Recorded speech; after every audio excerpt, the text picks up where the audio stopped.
दोस्तों नमस्कार, मैं हूं डॉक्टर प्रदीप प्रसन्न। आप भी प्रसन्न होंगे, ऐसी आशा ही नहीं पूर्ण विश्वास है।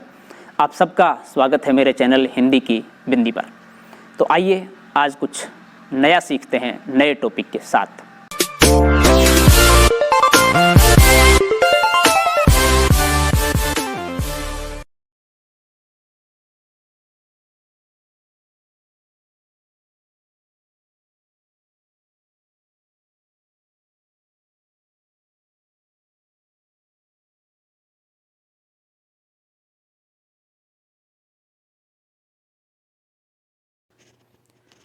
विद्यार्थियों, आज की वीडियो हम बना रहे हैं कक्षा 9 की हिंदी पाठ्यपुस्तक क्षितिज के पाठ 12, जिसका नाम है कैदी और कोकिला।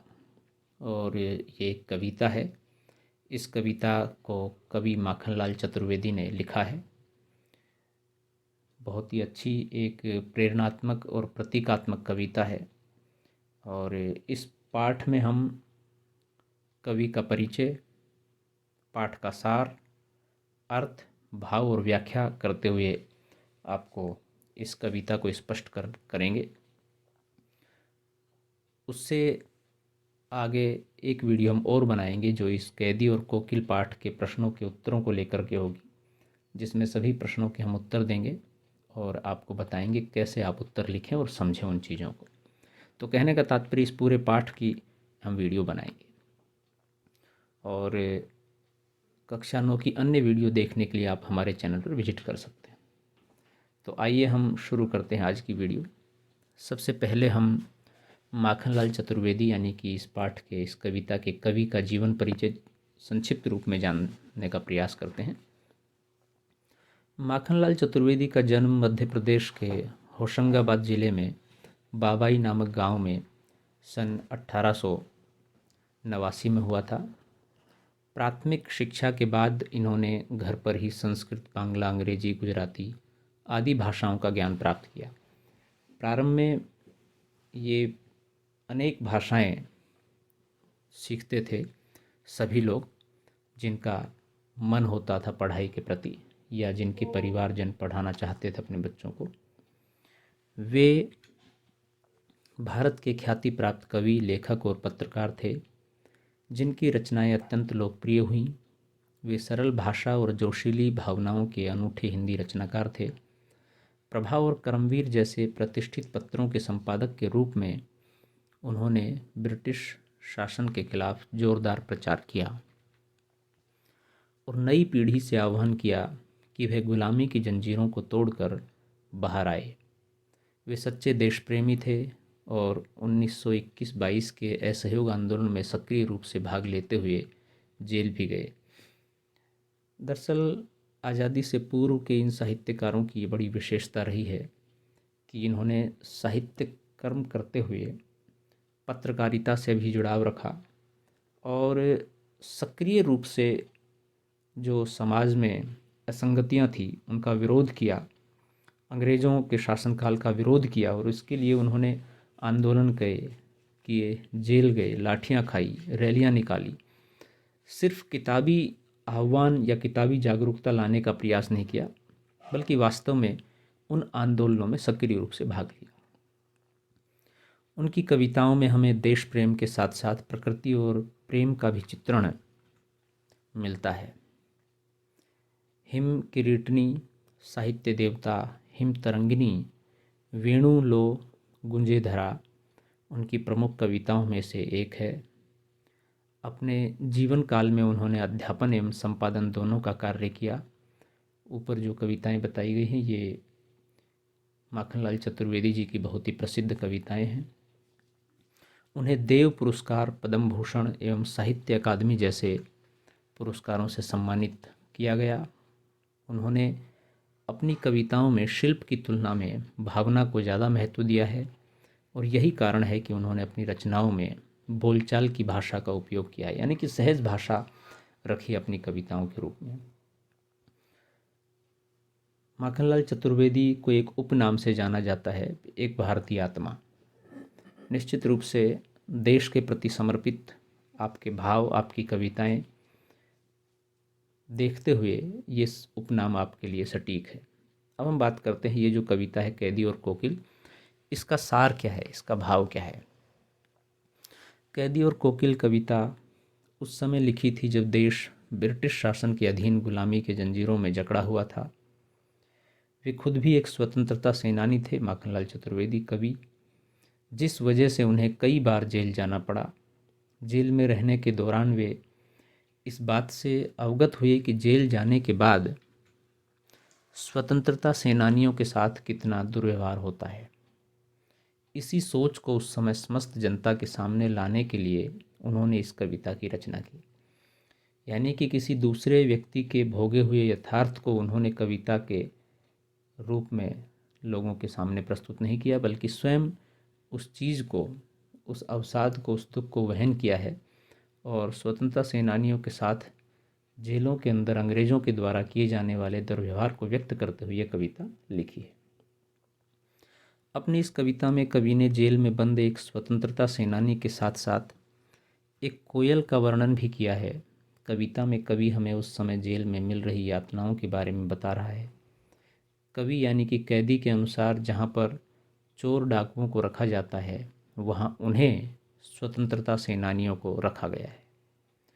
उन्हें भरपेट भोजन भी नसीब नहीं होता, ना वह रो सकते हैं, ना ही चैन की नींद सो सकते हैं। जेल में उन्हें बेड़ियाँ और हथकड़ियाँ पहनकर रहना पड़ता है। वहाँ उन्हें ना तो चैन से जीने दिया जाता है और ना ही चैन से मरने दिया जाता है। बहुत भयंकर यातनाओं के साथ जीवन यापन करता है कैद में एक स्वतंत्रता सेनानी। निश्चित रूप से एक दुर्व्यवहार है उनके साथ में ये। ऐसे में कवि चाहते हैं कि ये कोयल समस्त देशवासियों को मुक्ति का गीत सुनाए, यानी कोई ऐसा काम हो जिसके प्रति लोग जागें और हमें आज़ादी मिले सही मायनों में। अब हम बात करते हैं कैदी और कोकिल कविता की। इसको पढ़ते हैं और इसका अर्थ स्पष्ट करते हैं। क्या गाती हो, क्यों रह जाती हो, कोकिल बोलो तो क्या लाती हो। संदेश किसका है, कोकिल बोलो तो। कैदी और कोकिल जो कविता है उसका भावार्थ, उसका अर्थ, उसकी व्याख्या।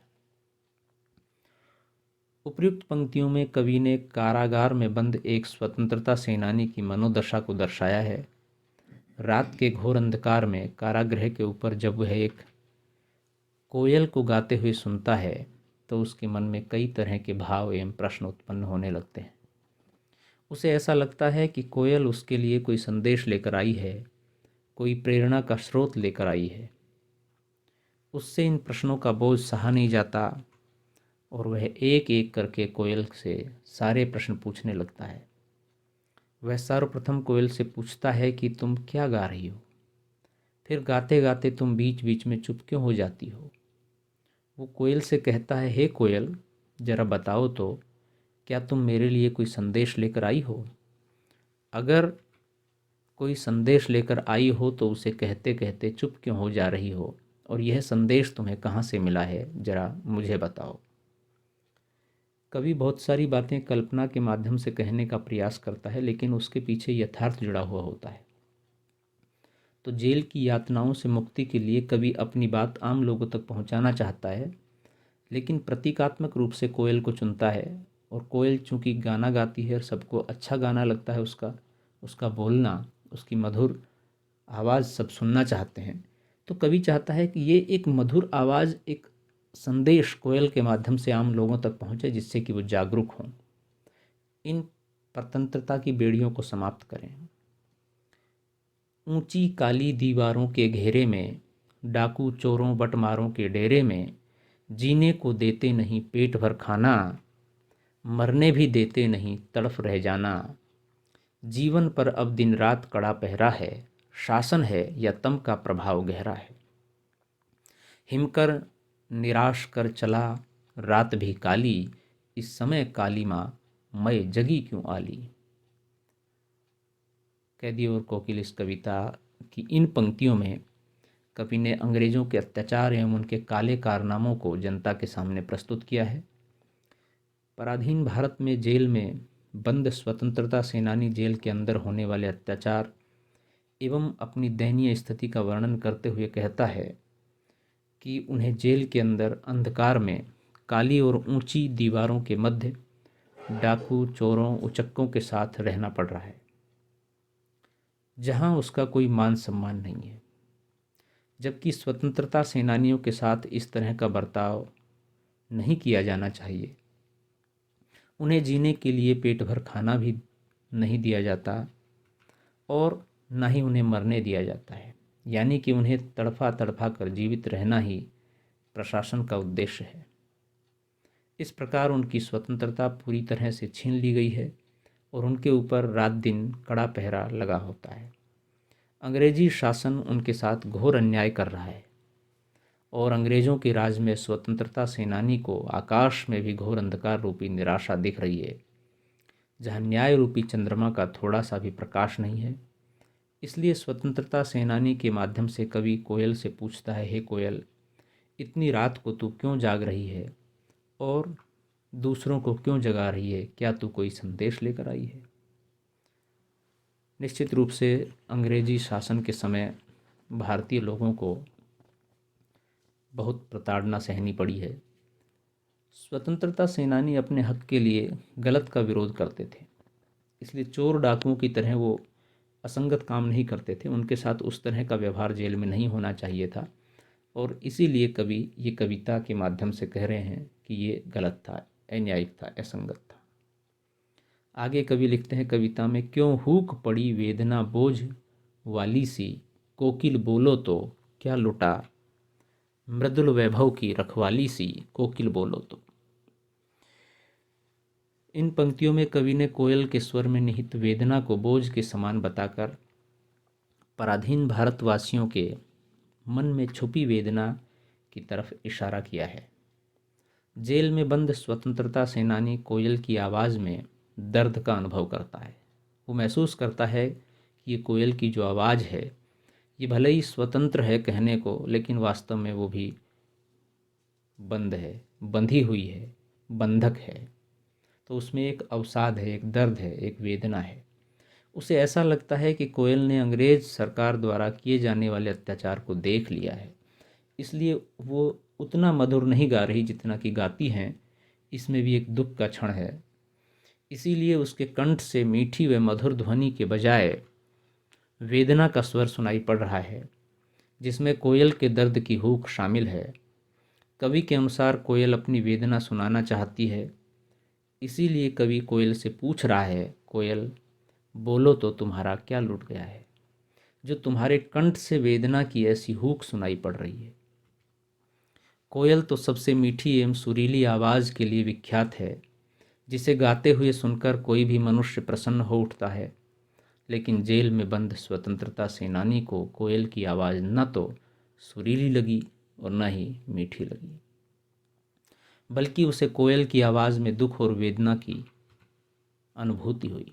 इसीलिए वह व्याकुल हो उठा और कोयल से बार बार पूछने लगा कि बताओ कोयल, तुम्हारे ऊपर क्या विपदा आई है। प्रतीकात्मक रूप से कवि कहना चाहता है कि ये जो अंग्रेजी शासन की हवा है, इसने हर तरफ अन्याय की जंजीरें फैला दी हैं और हर व्यक्ति, हर पशु, हर प्राणी उसमें जकड़ा हुआ है। इससे तभी मुक्ति मिल सकती है जब हम इन अंग्रेज़ों को यहाँ से, अपने देश से, भारत से भगाएं। आगे कवि लिखता है कविता में, क्या हुई बावली अर्धरात्रि को चीखी, कोकिल बोलो तो, किस दावा नल की ज्वालाएं हैं दीखी, कोकिल बोलो तो। भावार्थ है कविता का, स्वतंत्रता सेनानी को कोयल का इस तरह अंधकार से भरी आधी रात में गाना, यानी कि चीखना, क्योंकि उसका गाना अब मधुर नहीं रहा तो एक तरह से चीख रही है, बड़ा ही अस्वाभाविक लगा।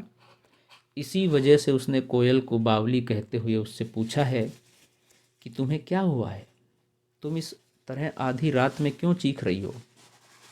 क्या तुमने जंगल में लगी हुई आग देख ली है? यहाँ पर कवि ने जंगल की भयावह आग के रूप में अंग्रेजी सरकार की यातनाओं की तरफ इशारा किया है कि वो दावानल अंग्रेजी सरकार है और कुछ नहीं है।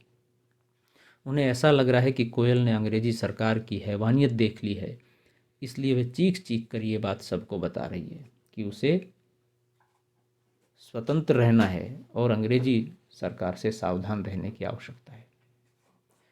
क्या देख न सकती जंजीरों का गहना, हथकड़ियाँ क्यों ये ब्रिटिश राज का गहना। कोल्हू का चर्रक चूं जीवन की तान, गिट्टी पर उंगलियों ने लिखे गान। हूँ मोट खींचता लगा पेट पर जुआ, खाली करता हूँ ब्रिटिश अकड़ का कुआं। दिन में करुणा क्यों जगे रुलाने वाली, इसलिए रात में गजब ढा रही आली। यहाँ कवि को ऐसा लगता है कि कोयल उसे जंजीरों में बंधा हुआ देखकर यूं चीख पड़ी है, इसलिए कैदी कोयल से कहता है, क्या तुम हमें इस तरह जंजीरों में लिपटे हुए नहीं देख सकती हो। अरे ये तो अंग्रेजी सरकार द्वारा हमें दिया गया गहना है। हथकड़ी गहने के रूप में प्रतीकात्मक रूप से कवि कह रहा है, अर्थात आज़ादी के लिए यदि हमें ये गहना भी पहनना पड़े तो कोई बुरी बात नहीं है। ये तो हमारी सजावट है, हमारी एक पहचान है कि हम अच्छा काम कर रहे हैं। अब तो कोल्हू चलने की आवाज़ हमारे जीवन का प्रेरणा गीत बन गई है। कोल्हू में बैल की जगह मनुष्य जुतते थे और मनुष्य से वो कोल्हू चलाया जाता था, जोता जाता था। तो दिन भर पत्थर तोड़ते तोड़ते हम उन पत्थरों पर अपनी उंगलियों से भारत की स्वतंत्रता के गान लिख रहे हैं। हम अपने पेट पर रस्सी बांधकर कोल्हू का चरसा चला चला कर ब्रिटिश सरकार की अकड़ का कुआं खाली कर रहे हैं। कितनी यातनाएं एक स्वतंत्रता सेनानी को झेलनी पड़ी हैं। और विद्यार्थियों, आज हम उस स्वतंत्रता का कई बार मूल्य नहीं समझते हैं, उसे अनदेखा कर देते हैं। अगर कोई अध्यापक, अगर कोई हमारे परिवार में, पड़ोस में, मोहल्ले में हमसे कोई बड़ा हमें थोड़ा सा भी डांट देता है तो हम प्रतिकार में, विरोध में, प्रत्युत्तर में उसका जवाब देते हैं, अकड़ करके ऐंठ जाते हैं उससे। यानी कि हमारा मान सम्मान, हमारी प्रतिष्ठा इतनी छोटी हो गई है कि हमारे अपने भी हमें सही मार्ग बताने के लिए यदि डांटते हैं हमें तो हमें बुरा लगता है, ठेस पहुंचती है। सोचिए, कल्पना कीजिए कि जो उनके अपने भी नहीं थे और जिन्होंने अपने लिए नहीं, वो स्वयं तो चले गए आज़ादी के लिए लड़ते लड़ते हुए। अपना परिवार, अपना पूरा जीवन उन्होंने त्याग दिया हम सब के लिए। उनके साथ क्या बीती है, उनके साथ कितनी यातनाएं हुई हैं, वो सब वर्णन यहाँ पर है। तो हमें उन चीज़ों को भी ध्यान में रखना चाहिए, क्योंकि कविताएं सिर्फ हमें पढ़ते हुए अच्छी न लगे, यही उद्देश्य उनका नहीं होता है, बल्कि वो प्रेरणा देती है, हमारे इतिहास से हमें वाकिफ़ कराती हैं और भविष्य में वैसी गलतियाँ न करें, हम बेहतर बने, अच्छे बने और बनाएं, इसकी प्रेरणा देती हैं। अर्थात हम इतनी यातनाएं सहने और भूखे रहने के बाद भी अंग्रेजी शासन के सामने नहीं झुक रहे हैं। ये एक स्वतंत्रता सेनानी, भारतीय सेनानी की सच्ची आत्मा की आवाज़ है ये, जिससे उनकी अकड़ जरूर कम हो जाएगी। इसी वजह से दिन में हमारे अंदर यातनाओं को सहने के लिए गजब का आत्मबल आ जाता है, जिससे हमारे अंदर कोई करुणा उत्पन्न नहीं होती और ना ही हम रोते हैं। शायद तुम्हें ये बात पता चल गई है, इसीलिए शायद तुम मुझे रात में सांत्वना देने आई हो, परंतु तुम्हारे इस वेदना भरे स्वर ने मेरे ऊपर गजब ढा दिया है और मेरे मन को व्याकुल कर दिया है।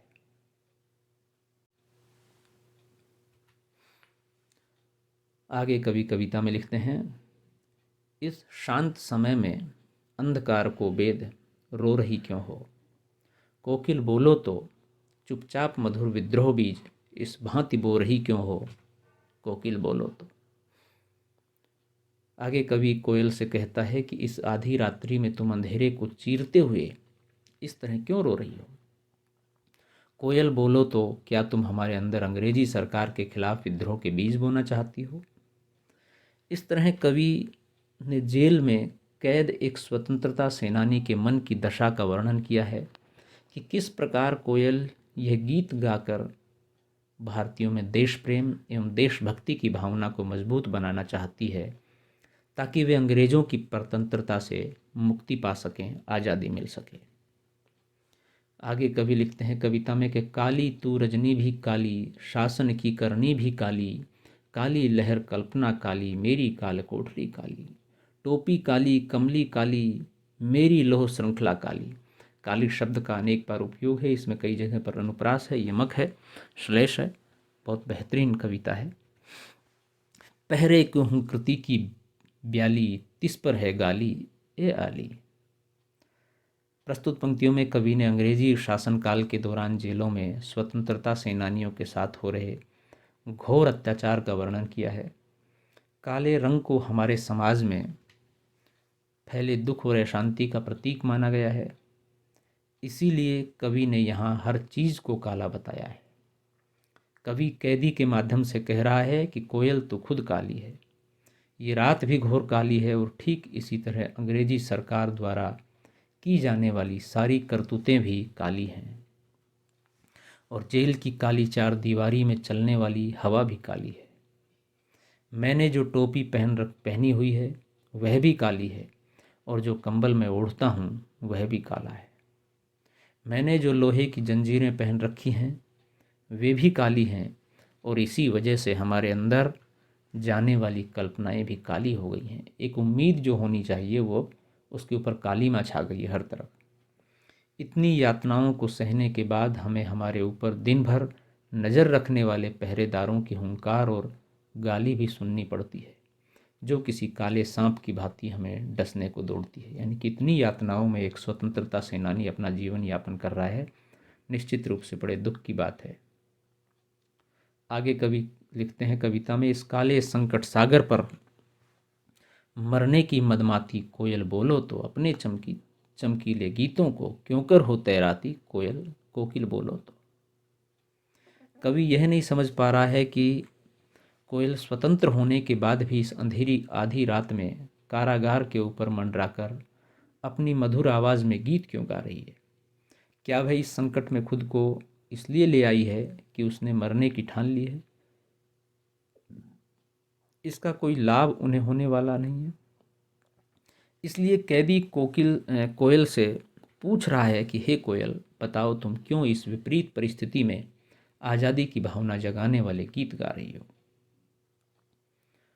आगे कवि लिखता है, तुझे मिली हरियाली डाली, मुझे मिली कोठरी काली, तेरा नभ भर में संचार, मेरा 10 फुट का संसार। 10 फुट की काली कोठरी है, उसी में ही घूमता हूँ, उसी में रहता हूँ। तेरे गीत कहावे वाह, रोना भी है मुझे गुनाह, देश देख विषमता तेरी मेरी, बजा रही तिस पर रणभेरी। कवि कहता है प्रस्तुत पंक्तियों में कि स्वतंत्र कोयल एवं बंधी कैदी की मन स्थिति की तुलना बड़ी मार्मिक ढंग से यहाँ पर प्रस्तुत है, जहाँ एक और कोयल पूरी तरह से स्वतंत्र है, किसी भी पेड़ की ढाली में जाकर बैठ सकती है, आज़ाद है, घूम सकती है, कहीं पर भी विचरण कर सकती है और अपने मन चाहे गीत गा सकती है, और उसके गीतों को लोग सुनना चाहते हैं क्योंकि उसमें एक मिठास है। वहीं दूसरी ओर कैदी के लिए अंधकार से भरी 10 फुट की जेल की चार दीवारी है, जिसमें उसे अपना जीवन बिताना है। वह वहाँ अपनी इच्छानुसार कुछ भी नहीं कर सकता। कोयल के मधुर गान को सुनकर सब लोग वाह वाह करते हैं, वहीं किसी कैदी के रोने को कोई सुनता तक नहीं है। इस प्रकार कैदी और कोयल की परिस्थिति में ज़मीन आसमान का फ़र्क है, मगर फिर भी कोयल युद्ध का संगीत क्यों बजा रही है। कैदी कोयल से जानना चाहता है कि आखिर कोयल के इस तरह रहस्यमय ढंग से गाने का क्या अर्थ है, क्या मतलब है। इस हुंकृति पर अपनी कृति से और कहो क्या कर दूं, कोकिल बोलो तो मोहन के व्रत पर प्राणों का आसव किसमें भर दूं। कोकिल बोलो तो। प्रस्तुत पंक्तियों में कवि ने कोयल और कैदी दोनों के अंदर स्वतंत्रता की प्रबल भावना को दिखाया है। जहां कोयल अपने जोशीले गान से देशवासियों में विद्रोह को जागृत कर रही है, वहीं कैदी स्वतंत्रता के लिए लगातार अंग्रेजी सरकार की यातनाएं सहन कर रहा है। इसीलिए कवि ने यहाँ कोयल की आवाज़ को कैदी के लिए आवाज़ का संदेश बताया है, जिसे सुनकर कैदी कुछ भी करने के लिए तैयार हो सकता है। इसलिए इन पंक्तियों में कैदी कोयल से पूछ रहा है कि हे कोयल, मुझे बता कि मैं गांधी जी द्वारा चलाए जा रहे स्वतंत्रता संग्राम में किस तरह अपने प्राण झोंक दूं। मैं तुम्हारे संगीत को सुनकर अपनी रचनाओं के द्वारा क्रांति की ज्वाला भड़काने वाली अग्नि तो पैदा कर रहा हूँ, लेकिन तुम मुझे बताओ कि मैं देश की आज़ादी के लिए और क्या कर सकता हूँ। यानी कि कवि कोकिल से पूछ रहा है कि तुम्हारी मधुर तान में, तुम्हारी आवाज़ में आवाज़ मिला करके मैं और क्या न्योछावर कर सकता हूँ इस देश की आज़ादी के लिए, मुझे बताओ। तो विद्यार्थियों, ये था कैदी और कोकिल कविता का भाव, उसका अर्थ, उसकी व्याख्या। इस कविता में मुख्य रूप से एक स्वतंत्रता सेनानी की भावनाओं को व्यक्त किया गया है। वो चाहता है कि जेल में उसे एक सम्मान मिले, उस तरह से रखा जाए। और कोयल को प्रतीकात्मक रूप से इंगित कर रहा है आम जनता को कि आप आज़ाद रहिए, और उस आज़ादी के लिए लेकिन मूल्य चुकाना पड़ेगा, वरना आप आज़ाद होते हुए भी गुलाम रहेंगे। तो ये पाठ यहीं पर संपन्न होता है। वीडियो आपने पूरी देखी, इसके लिए बहुत बहुत धन्यवाद। आशा करते हैं कि आपके लिए पाठ लाभप्रद होगा। यदि वीडियो अच्छी लगी हो तो लाइक करें, शेयर करें, कमेंट्स करें और चैनल को सब्सक्राइब करना न भूलें। आपके मन में कोई सवाल हो, कोई जिज्ञासा हो, कोई प्रश्न हो तो आप कमेंट्स के माध्यम से बताइए, हम उसका समाधान करने का प्रयास करेंगे। आज के लिए इतना ही। नेक्स्ट वीडियो में नेक्स्ट टॉपिक के साथ फिर मिलते हैं। तब तक के लिए शुक्रिया, नमस्कार।